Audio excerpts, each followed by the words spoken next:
Good morning বন্ধুরা। তো সকাল সকাল উঠতে আজকে একটু দেরি হয়েছিল, প্রায় 7:30 বেজে গেছিলো। কারণ তোমরা তো জানো আমার গালের অবস্থা একদম ভালো নেই, প্লাস সাথে করে দাঁতের অবস্থাও।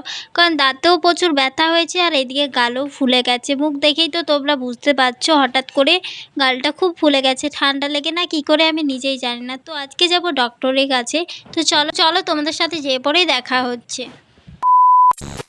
তো তারপরে তো চলে এসেছিলাম ডক্টর দেখাতে, আর ডক্টর দেখা হয়ে গেছে। এখানে প্রেসক্রিপশান নিয়ে ওষুধ কেনার জন্য যাচ্ছিলাম। তো দেখো এখানে কিন্তু ওষুধ নিতেই যাচ্ছিলাম, তারপরে দেখো ওষুধ নিয়ে চলে এসেছি। আর ওষুধ দেখে আমার মুখের অবস্থা দেখো, আমার ওষুধ খেতে একটুকুও ভালো লাগে না। তো তারপরে চলে এলাম দেখো একটু খাওয়ার জন্য। আমি এসেছিলাম, সাথে করে আমার মা এসেছিলো আমাকে ডক্টর দেখাতে। তো চলো আমার মাকেও একটু দেখাই। আর এই যে দেখো দুর্গাপুজোর প্যান্ডেলও শুরু হয়ে গেছে এইদিকে। তারপরে তো আমি মা একটু মিষ্টির দোকানে গেছিলাম, মিষ্টি খেয়ে নিলাম, বাড়ির জন্য মিষ্টি নিয়ে নিলাম। আর এইদিকে দেখো তারপরে চলে এসেছি একটু চাট খাবো আর ভেজিটেবল চপ খাবো, তারপরে আমরা বাড়ি যাব। তো চলো তার আগে আমার মাকে একটু দেখাই। আমার মা আমার সাথে এসছে ডক্টর দেখাতে, মানে আমাকে দেখাতে।